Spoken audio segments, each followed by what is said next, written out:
ਵਾਹਿਗੁਰੂ ਜੀ ਕਾ ਖਾਲਸਾ ਵਾਹਿਗੁਰੂ ਜੀ ਕੀ ਫਤਿਹ। ਪਰਮ ਸਨਮਾਨਯੋਗ ਸਤਿਗੁਰਾਂ ਦੀ ਸਾਜੀ ਨਿਵਾਜੀ ਗੁਰੂ ਰੂਪ ਗੁਰੂ ਖਾਲਸਾ ਗੁਰਸੰਗਤ ਜੀਓ, ਜਿਸ ਪ੍ਰਕਾਰ ਸਾਹਿਬ ਸ੍ਰੀ ਗੁਰੂ ਗੋਬਿੰਦ ਸਿੰਘ ਮਹਾਰਾਜ ਜੀ ਦੀ ਉਚਾਰਨ ਕੀਤੀ ਹੋਈ ਸ੍ਰੀ ਮੁਖ ਵਾਕ ਬਾਣੀ ਤਵੈ ਪ੍ਰਸਾਦ ਸਵਈਆਂ ਦੀ ਜੋ ਪਾਵਨ ਸੰਥਿਆ ਵਿਚਾਰ ਪ੍ਰਾਰੰਭ ਹੋਈ ਹੈ, ਜਿਸ ਦੇ ਅੰਦਰ ਸਾਹਿਬ ਸ੍ਰੀ ਗੁਰੂ ਗੋਬਿੰਦ ਸਿੰਘ ਮਹਾਰਾਜ ਜੀ ਨੇ 22 ਧਾਰ ਦੇ ਰਾਜਿਆਂ ਨੂੰ ਔਰ ਰਾਜਾ ਰਤਨ ਰਾਏ ਨੂੰ ਜੋ ਪਾਵਨ ਵੈਰਾਗਮਈ ਉਪਦੇਸ਼ ਬਖਸ਼ਿਸ਼ ਕੀਤਾ ਸੀ। ਵਿਦਵਾਨਾਂ ਦੇ ਕਥਨ ਦੇ ਅਨੁਸਾਰ ਜਿਹੜਾ ਵੈਰਾਗ ਹੈ ਇਹ ਜਿਵੇਂ ਮਹਾਨ ਕੋਸ਼ ਦੇ ਅੰਦਰ ਵੀ ਔਰ ਹੋਰ ਵਿਦਵਾਨਾਂ ਨੇ ਵੀ ਜਿਵੇਂ ਜਿਹੜਾ ਵੈਰਾਗ ਸ਼ਬਦ ਹੈ ਇਹ ਹੈ ਸੰਸਕ੍ਰਿਤ ਦਾ, ਜਿਹਨੂੰ ਸੰਸਕ੍ਰਿਤ ਵਿੱਚ ਵੈਰਾਗਿਆ ਕਰਕੇ ਆਖਿਆ ਜਾਂਦਾ ਹੈ। ਅਤੇ ਰਾਗ ਦਾ ਅਰਥ ਹੁੰਦਾ ਹੈ ਮੋਹ ਔਰ ਵੈ ਦਾ ਅਰਥ ਹੁੰਦਾ ਹੈ ਰਹਿਤ। ਜਿਹੜਾ ਮੋਹ ਤੋਂ ਰਹਿਤ ਅਵਸਥਾ ਹੈ ਉਸ ਦਾ ਨਾਮ ਹੈ ਵੈਰਾਗ। ਅਤੇ ਇਹ ਸੰਪਰਦਾ ਦੇ ਅੰਦਰ ਵਿਦਿਆਰਥੀਆਂ ਨੂੰ ਦੱਸਿਆ ਜਾਂਦਾ ਹੈ ਕਿ ਜਿਹੜਾ ਵੈਰਾਗ ਹੈ ਇਹ 9 ਪ੍ਰਕਾਰ ਦਾ ਹੈ। ਕਈ ਵਿਦਵਾਨਾਂ ਨੇ ਇਸ ਨੂੰ 3 ਪ੍ਰਕਾਰ ਦਾ ਵੀ ਮੰਨਿਆ ਹੈ, ਕਈਆਂ ਨੇ 2 ਪ੍ਰਕਾਰ ਦਾ ਮੰਨਿਆ ਹੈ। ਇਹ ਜਿਵੇਂ ਜਿਵੇਂ ਅੱਗੇ ਇਸ ਦੀ ਵਿਚਾਰ ਆਵੇਗੀ, ਜਿਹੜਾ ਏਕ ਇੰਦਰੀ ਵੈਰਾਗ ਹੈ, ਯਤਮਾਨ ਵੈਰਾਗ ਹੈ, ਵਿਤਰੇਕ ਵੈਰਾਗ ਹੈ, ਇਸ ਦਾ ਅਗਲੇ ਜਿਹੜੇ ਆਉਣ ਵਾਲੀਆਂ ਸੰਥਿਆ ਦੀਆਂ ਵਿਚਾਰਾਂ ਨੇ ਉਹਨਾਂ ਵਿੱਚ ਅੰਕਿਤ ਕੀਤਾ ਜਾਵੇਗਾ। ਹੁਣ ਅੱਗੇ ਜਿਵੇਂ ਦੂਸਰੀ ਜੋ ਪੌੜੀ ਹੈ ਉਸ ਦੇ ਅੰਦਰ ਸਾਹਿਬ ਸ੍ਰੀ ਗੁਰੂ ਗੋਬਿੰਦ ਸਿੰਘ ਮਹਾਰਾਜ ਜੀ ਜਿਸ ਪ੍ਰਕਾਰ ਜੋ ਸੰਥਿਆ ਵਿਚਾਰ ਆ ਰਹੀ ਹੈ ਉਸ ਨੂੰ ਮਨ ਬਿਰਤੀਆਂ ਨੂੰ ਇਕਾਗਰ ਕਰਕੇ ਸ਼ਰਵਣ ਕਰਨਾ ਕਰੀਏ ਜੀ। ਵਾਹਿਗੁਰੂ ਸਾਹਿਬ ਜੀਓ। ਮਾਤੇ ਮਤੰਗ ਜਰੇ ਜਰ ਸੰਗ, ਅਨੂਪ ਉਤੰਗ ਸੁਰੰਗ ਸਵਾਰੇ। ਹਾਂਜੀ, ਇਹ ਜਿਹੜੀ ਪਹਿਲੀ ਪੰਕਤੀ ਹੈ ਇਸ ਦਾ ਜਿਹੜਾ ਉਚਾਰਨ ਮਾਤੇ ਮਤੰਗ, ਮਾਤੇ ਸ਼ਬਦ ਕੱਸ ਕੇ ਬੋਲਣਾ, ਮਸਤ ਹੋਏ ਜਿਹੜੇ ਹਾਥੀ ਨੇ। ਮਾਤੇ ਮਤੰਗ ਇੱਥੇ ਜਮਕ, ਜਰੇ ਜਰ ਸੰਗ, ਜਰੇ ਔਰ ਜਰ ਇਹਨਾਂ ਨੂੰ ਵੱਖਰਾ ਵੱਖਰਾ ਨਖੇਰ ਕੇ ਬੋਲਣਾ। ਮਾਤੇ ਮਤੰਗ ਜਰੇ ਜਰ ਸੰਗ ਇੱਥੇ ਵਿਸ਼ਰਾਮ, ਅਨੂਪ ਉਤੰਗ ਇੱਥੇ ਠਮਕ, ਸੁਰੰਗ ਸਵਾਰੇ। ਜਿਹੜਾ ਸੁਰੰਗ ਸ਼ਬਦ ਹੈ ਆਮ ਕਰਕੇ ਅਸੀਂ ਇਹਨੂੰ ਜਾਂ ਤਾਂ ਵੱਖਰਾ ਕਰ ਜਾਂਦੇ ਹਾਂ ਜਾਂ ਸੱਸੇ ਨੂੰ ਦੁਲੈਂਕੜ ਦੀ ਆਵਾਜ਼ ਦਿੰਦੇ ਹਾਂ। ਇਸ ਲਈ ਧਿਆਨ ਦੇ ਨਾਲ ਅਨੂਪ ਉਤੰਗ ਸੁਰੰਗ ਇਕੱਠਾ ਔਰ ਸ਼ੁੱਧ ਰੂਪ ਵਿੱਚ ਬੋਲਣਾ, ਸੁਰੰਗ ਸਵਾਰੇ।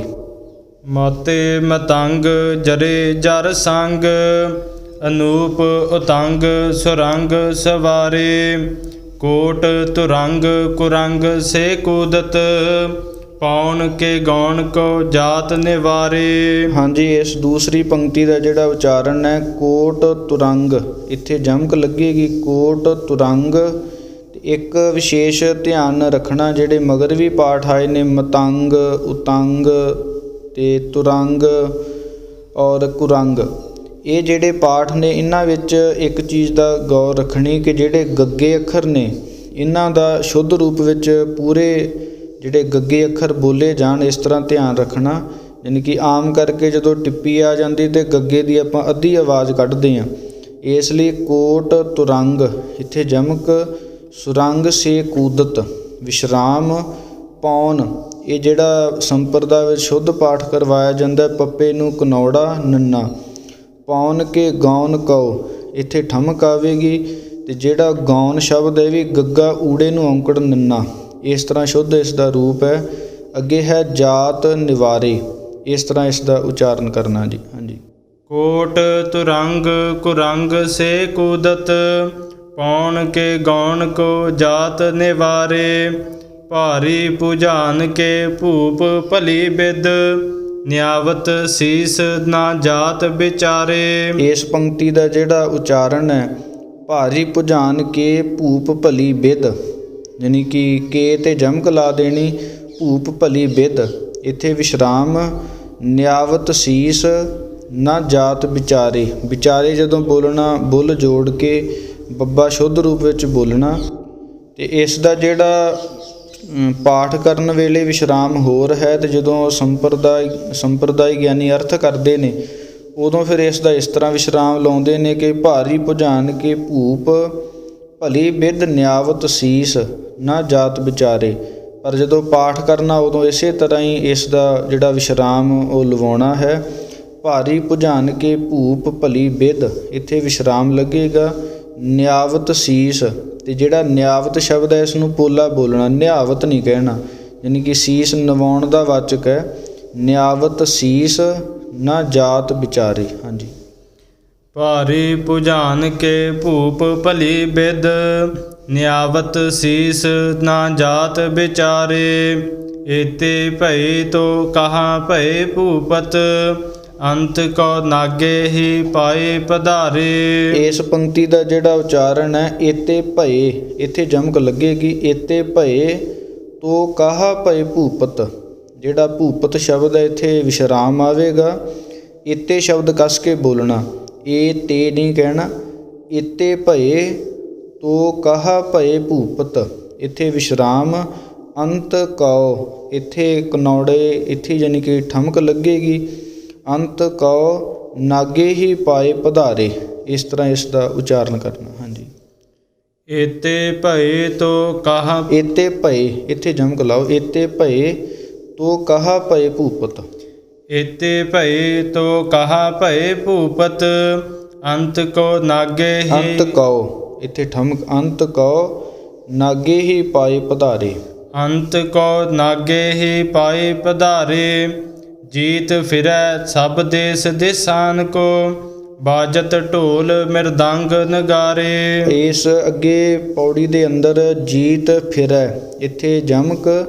ਜੀਤ ਫਿਰੈ ਸਭ ਜਿਹੜਾ ਬੱਬੇ ਨਾਲ ਸੰਪਰਦਾ ਵਿੱਚ ਸ਼ੁੱਧ ਕਰਵਾਇਆ ਜਾਂਦਾ ਹੈ। ਸਭ ਦੇਸ ਦਿਸਾਨ ਕੋ, ਜਿਹੜਾ ਦਿਸਾਨ ਸ਼ਬਦ ਹੈ ਔਰ ਕੋ, ਇਸ ਨੂੰ ਲਹਿਦਾ ਵੱਖਰਾ ਕਰਕੇ ਬੋਲਣਾ, ਦਿਸਾਨ ਕੋ ਨਹੀਂ ਬੋਲਣਾ। ਜੀਤ ਫਿਰੈ, ਔਰ ਫਿਰੈ ਸ਼ਬਦ ਜਦੋਂ ਬੋਲਣਾ, ਜੇ ਆਮ ਆਪਾਂ ਗੁਰਬਾਣੀ ਦੇ ਅੰਦਰ ਬਾਕੀ ਚੀਜ਼ਾਂ ਸ਼ੁੱਧ ਬੋਲਦੇ ਹਾਂ ਅਤੇ ਆਪਾਂ ਨੂੰ ਚਾਹੀਦਾ ਕਿ ਜਿਹੜੀ ਪੱਪੇ ਲਾਈਨ ਦੇ ਵਿੱਚ ਅੱਖਰ ਆਉਂਦੇ ਨੇ ਉਹ ਬੁੱਲ੍ਹਾਂ ਦੇ ਸਹਿਯੋਗ ਨਾਲ ਬੋਲੇ ਜਾਂਦੇ ਆ। ਇਸ ਲਈ ਜਿਵੇਂ ਫਿਰੈ ਸ਼ਬਦ ਆਇਆ, ਅਤੇ ਜਿੰਨਾ ਚਿਰ ਆਪਣੇ ਆਪਸ ਵਿੱਚ ਬੁੱਲ ਜੋੜ ਕੇ ਆਪਾਂ ਫੱਫਾ ਨਹੀਂ ਬੋਲਦੇ ਉਹਨਾਂ ਚਿਰ ਇਹ ਸ਼ੁੱਧ ਇਸ ਦਾ ਰੂਪ ਨਹੀਂ ਬੋਲਿਆ ਜਾਂਦਾ। ਇਸ ਲਈ ਜੀਤ ਫਿਰੈ ਇਹਨੂੰ ਸ਼ੁੱਧ ਰੂਪ ਵਿੱਚ ਬੋਲਣਾ, ਔਰ ਇੱਥੇ ਹੀ ਜਮਕ ਲਾਉਣੀ। ਅੱਗੇ ਹੈ ਸਭ ਦੇਸ ਦਿਸਾਨ ਕੋ, ਇੱਥੇ ਵਿਸ਼ਰਾਮ। ਅੱਗੇ ਹੈ ਬਾਜਤ, ਬਾਜਤ ਸ਼ਬਦ ਕੱਸ ਕੇ ਕਰੜਾ ਕਰਕੇ ਬੋਲਣਾ। ਬਾਜਤ ਢੋਲ ਮਿਰਦੰਗ ਨਗਾਰੇ, ਇਸ ਤਰ੍ਹਾਂ ਇਸ ਦਾ ਉਚਾਰਨ ਕਰਨਾ ਜੀ। ਹਾਂਜੀ। ਜੀਤ ਫਿਰੈ ਸਭ ਦੇਸ ਦਿਸਾਨ ਕੋ ਬਾਜਤ ਢੋਲ ਮਿਰਦੰਗ ਨਗਾਰੇ। ਗੁੰਜਤ ਗੂੜ ਗਜਾਨ ਕੇ ਸੁੰਦਰ ਹਿੰਸਤ ਹੀ ਹੈ ਰਾਜ ਹਜ਼ਾਰੇ। ਇਸ ਪੰਕਤੀ ਦਾ ਉਚਾਰਨ ਗੁੰਜਤ ਕੱਸ ਕੇ ਬੋਲਣਾ। ਗੁੰਜਤ ਗੂੜ ਗਜਾਨ ਕੇ ਸੁੰਦਰ, ਗੂੜ ਜਿਹੜਾ ਸ਼ਬਦ ਹੈ ਥੋੜ੍ਹਾ ਜਿਹਾ ਭਾਰਾ ਕਰਕੇ ਬੋਲਣਾ, ਜਿਸ ਦੇ ਅਰਥ ਸੰਪਰਦਾ ਵਿੱਚ ਕੀਤੇ ਜਾਂਦੇ ਨੇ ਜੱਥਾ ਜਾਂ ਬਹੁਤੇ, ਜਾਂ ਜਿਹੜੀ ਹਾਥੀ ਦੀ ਜਿਹੜੀ ਸੁੰਡ ਆ, ਜਾਂ ਫਿਰ ਇਸੇ ਪ੍ਰਕਾਰ ਜਿਹੜੇ ਝੁੰਡ ਆਦਿਕ ਹੁੰਦੇ ਨੇ, ਅਤੇ ਜਾਂ ਫਿਰ ਇਸ ਦਾ ਜਿਹੜਾ ਸੰਘਣਾ ਪੁਣਾ ਹੈ ਉਹ ਇਸ ਦੇ ਅਰਥ ਲਾਏ ਜਾਂਦੇ ਨੇ। ਗੁੰਜਤ ਗੂੜ ਗਜਾਨ ਕੇ ਸੁੰਦਰ, ਗਜਾਨ ਸ਼ਬਦ ਪੋਲਾ ਬੋਲਣਾ ਜਿਹੜੇ ਹਾਥੀ ਆਦਿਕ ਨੇ। ਗੁੰਜਤ ਗੂੜ ਗਜਾਨ ਕੇ ਸੁੰਦਰ ਹਿੰਸਤ ਹੀ, ਇੱਥੇ ਠਮਕ ਲਾਉਣੀ, ਯਾਨੀ ਕਿ ਇਸ ਪੰਕਤੀ ਦਾ ਜਿਹੜਾ ਸਹੀ ਉਚਾਰਨ ਹੈ ਗੁੰਜਤ ਗੂੜ, ਇੱਥੇ ਜਮਕ। ਗਜਾਨ ਕੇ ਸੁੰਦਰ ਵਿਸ਼ਰਾਮ। ਹਿੰਸਤ ਹੀ, ਇੱਥੇ ਠਮਕ। ਹੈ ਰਾਜ ਹਜ਼ਾਰੇ, ਹੈ ਰਾਜ ਜਿਹੜਾ ਸ਼ਬਦ ਹੈ ਜਦੋਂ ਇਸ ਨੂੰ ਬੋਲਣਾ ਹੈ ਅਤੇ ਹਾਹੇ ਨੂੰ ਦੁਲਾਵਾਂ, ਰਾਰੇ ਕੰਨਾ ਜੱਜਾ, ਯਾਨੀ ਕਿ ਜਿਹੜਾ ਯਈਆ ਹੈ ਉਹ ਦੁਲਾਵਾਂ ਦਾ ਰੂਪ ਲੈ ਲਵੇਗਾ। ਇਸ ਲਈ ਹਾਹੇ ਨੂੰ ਦੁਲਾਵਾਂ ਲਾ ਕੇ ਬੋਲਣਾ। ਹੈ ਰਾਜ ਹਜ਼ਾਰੇ, ਹੈ ਰਾਜ ਦਾ ਅਰਥ ਹੁੰਦਾ ਜਿਹੜੇ ਦਰਿਆਈ ਘੋੜੇ ਹੁੰਦੇ ਨੇ, ਅਤੇ ਇਸ ਲਈ ਇਸ ਦਾ ਇਸ ਤਰ੍ਹਾਂ ਉਚਾਰਨ ਕਰਨਾ। ਹਾਂਜੀ।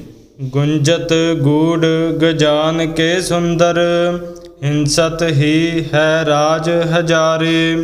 ਭੂਤ ਭਵਿੱਖ ਭਵਾਨ ਕੇ ਭੂਪਤ ਕੌਣ ਗਨੈ ਨਹੀਂ ਜਾਤ ਵਿਚਾਰੇ। ਅਤੇ ਜਿਹੜੀ ਪਿੱਛੇ ਪੰਕਤੀ ਆਈ ਹੈ ਹਿੰਸਤ ਹੀ ਹੈ ਰਾਜ ਹਜ਼ਾਰੇ, ਇਹ ਦੂਸਰਾ ਪਾਠ ਕਈ ਸਰੂਪਾਂ ਵਿੱਚ ਹੰਸਤ ਵੀ ਮਿਲਦਾ ਹੈ, ਜਾਣੀ ਕਿ ਹਾਹੇ ਨੂੰ ਸਿਹਾਰੀ ਨਹੀਂ ਛਪੀ ਹੁੰਦੀ, ਅਤੇ ਕਈ ਗੁਟਕਾ ਸਾਹਿਬ ਦੇ ਅੰਦਰ ਵੀ ਇੱਦਾਂ ਛਪਿਆ ਹੁੰਦਾ, ਪਰ ਸੰਪਰਦਾ ਵਿੱਚ ਇਹ ਹਿੰਸਤ ਪਾਠ ਕਰਵਾਇਆ ਜਾਂਦਾ। ਹਾਹੇ ਨੂੰ ਸਿਹਾਰੀ ਉੱਪਰ ਟਿੱਪੀ ਸੱਸਾ ਔਰ ਤੱਤਾ, ਇਸ ਤਰ੍ਹਾਂ ਹੀ ਇਸ ਦਾ ਸ਼ੁੱਧ ਰੂਪ ਸਮਝਣਾ। ਅੱਗੇ ਹੈ ਭੂਤ ਭਵਿੱਖ ਭਵਾਨ ਕੇ ਭੂਪਤ। ਜਿਹੜਾ ਭਵਿੱਖ ਸ਼ਬਦ ਹੈ ਇਸ ਨੂੰ ਕੱਸ ਕੇ ਬੋਲਣਾ, ਅਤੇ ਇਹ ਸ਼ੁੱਧ ਰੂਪ ਇਸ ਦਾ ਭੱਬਾ ਵਾਵੇ ਨੂੰ ਸਿਹਾਰੀ ਖੱਖਾ। ਭੂਤ ਭਵਿੱਖ ਇੱਥੇ ਜਮਕ, ਭਵਾਨ ਕੇ ਭੂਪਤ ਇੱਥੇ ਵਿਸ਼ਰਾਮ। ਕੌਣ ਗਨੈ, ਜਿਹੜਾ ਕੌਣ ਸ਼ਬਦ ਹੈ ਗੁਰਬਾਣੀ ਵਿੱਚ ਦੋ ਰੂਪਾਂ ਵਿੱਚ ਆਉਂਦਾ ਹੈ। ਕਈ ਵਾਰ ਤਾਂ ਕੱਕੇ ਨੂੰ ਕਨੌੜਾ ਹੁੰਦਾ ਅਤੇ ਕਈ ਵਾਰ ਊੜਾ, ਜਾਂ ਜੇ ਉੱਪਰ ਵੀ ਪੌਣ ਸ਼ਬਦ ਆਇਆ ਸੀ ਅਤੇ ਉੱਥੇ ਕਨੌੜੇ ਨਾਲ ਆਇਆ। ਇੱਥੇ ਜਿਹੜਾ ਕੌਣ ਸ਼ਬਦ ਊੜੇ ਨਾਲ ਹੈ, ਜੇ ਊੜਾ ਹੋਵੇ ਤਾਂ ਊੜਾ ਸ਼ੁੱਧ ਰੂਪ ਵਿੱਚ ਬੋਲਣਾ, ਜੇ ਕਨੌੜਾ ਹੋਵੇ ਤਾਂ ਕਨੌੜਾ। ਇਸ ਲਈ ਕੌਣ ਗਨੈ ਇੱਥੇ ਠਮਕ, ਨਹੀਂ ਜਾਤ ਵਿਚਾਰੇ, ਇਸ ਤਰ੍ਹਾਂ ਇਸ ਦਾ ਉਚਾਰਨ ਕਰਨਾ। ਹਾਂਜੀ। ਭੂਤ ਭਵਿੱਖ ਭਵਾਨ ਕੇ ਭੂਪਤ, ਕੌਣ ਗਨੈ ਨਹੀਂ ਜਾਤ ਵਿਚਾਰੇ। ਹਾਂ, ਕੌਣ ਗਨੈ ਇੱਥੇ ਠਮਕ, ਨਹੀਂ ਜਾਤ ਵਿਚਾਰੇ। ਸ੍ਰੀ ਪਤ ਸ੍ਰੀ ਭਗਵਾਨ ਭਜੇ ਬਿਨ, ਅੰਤ ਕੋ ਅੰਤ ਕੇ ਧਾਮ ਸਿਧਾਰੇ। ਹਾਂਜੀ, ਇਸ ਪੰਕਤੀ ਦਾ ਜਿਹੜਾ ਉਚਾਰਨ ਹੈ ਸ੍ਰੀ ਪਤ। ਸ੍ਰੀ ਪਤ ਜਿਹੜਾ ਸ਼ਬਦ ਹੈ ਇਹ ਹੈ ਸੰਬੰਧਕ, ਜਾਣੀ ਕਿ ਇੱਥੇ ਮਾਇਆ ਦਾ ਪਤੀ ਜਿਹੜਾ ਪਰਮੇਸ਼ਰ ਹੈ। ਸ੍ਰੀ ਪਤ ਸ੍ਰੀ ਭਗਵਾਨ ਭਜੇ ਬਿਨ, ਇੱਥੇ ਜਿਹੜਾ ਭਜੇ ਸ਼ਬਦ ਹੈ ਇਸ ਨੂੰ ਪੋਲਾ ਬੋਲਣਾ, ਭੱਜੇ ਨਹੀਂ ਕਹਿਣਾ। ਭਜੇ ਬਿਨ ਇੱਥੇ ਵਿਸ਼ਰਾਮ, ਅੰਤ ਕਉ ਇੱਥੇ ਲੱਗੇਗੀ ਠਮਕ, ਅਤੇ ਅੱਗੇ ਹੈ ਅੰਤ ਕੇ ਧਾਮ ਸਿਧਾਰੇ। ਜਿਹੜਾ ਅੰਤ ਕੇ ਸ਼ਬਦ ਹੈ ਇਸ ਨੂੰ ਇਕੱਠਾ ਬੋਲਣਾ। ਇਸ ਦਾ ਜਿਹੜਾ ਉਚਾਰਨ ਹੈ ਉਹ ਇੱਦਾਂ, ਯਾਨੀ ਕਿ ਜਿਹੜਾ ਅਰਥ ਵੇਲੇ ਬਣੇਗਾ ਕਿ ਅੰਤਕ ਏ। ਜਿਹੜਾ ਅੰਤਕ ਦਾ ਅਰਥ ਹੁੰਦਾ ਹੈ ਧਰਮ ਰਾਜਾ, ਅਤੇ ਏ ਦਾ ਅਰਥ ਹੁੰਦਾ ਹੈ ਦੇ। ਧਰਮ ਰਾਜਾ ਦੇ ਘਰ ਉਹ ਚਲੇ ਜਾਣਗੇ ਜਿਹੜੇ ਇੱਦਾਂ ਪਰਮੇਸ਼ਰ ਦਾ ਨਾਮ ਨਹੀਂ ਜਪਦੇ। ਇਸ ਲਈ ਇਸ ਦਾ ਉਚਾਰਨ ਕਰਨਾ ਸ੍ਰੀ ਪਤ। ਸ੍ਰੀ ਪਤ ਜਿਹੜਾ ਪਤ ਸ਼ਬਦ ਪੋਲਾ ਬੋਲਣਾ। ਸ੍ਰੀ ਭਗਵਾਨ ਭਜੇ ਬਿਨ ਇੱਥੇ ਵਿਸ਼ਰਾਮ, ਅੰਤ ਕਉ ਅੰਤ ਕੇ ਧਾਮ ਸਿਧਾਰੇ। ਅਤੇ ਇਸ ਦਾ ਜਿਹੜਾ ਇੱਕ ਵਾਰ ਮੂਲ ਪਾਠ ਕਰਕੇ ਉਸ ਤੋਂ ਬਾਅਦ ਸਮਾਪਤੀ ਕਰ ਦਿੱਤੀ ਜਾਵੇਗੀ। ਵਾਹਿਗੁਰੂ ਸਾਹਿਬ ਜੀ। ਮਾਤੇ ਮਤੰਗ ਜਰੇ ਜਰ ਸੰਗ, ਅਨੂਪ ਉਤੰਗ ਸੁਰੰਗ ਸਵਾਰੇ। ਕੋਟ ਤੁਰੰਗ ਕੁਰੰਗ ਸੇ ਕੂਦਤ, ਪੌਨ ਕੇ ਗੌਨ ਕਉ ਜਾਤ ਨਿਵਾਰੇ। ਭਾਰੀ ਭੁਜਾਨ ਕੇ ਭੂਪ ਭਲੀ ਬਿਦ, ਨਿਆਵਤ ਸੀਸ ਨਾ ਜਾਤ ਵਿਚਾਰੇ। ਏਤੇ ਭਏ ਤੋ ਕਹਾ ਭਏ ਭੂਪਤ, ਅੰਤ ਕਉ ਨਾਗੇ ਹੀ ਪਾਏ ਪਧਾਰੇ।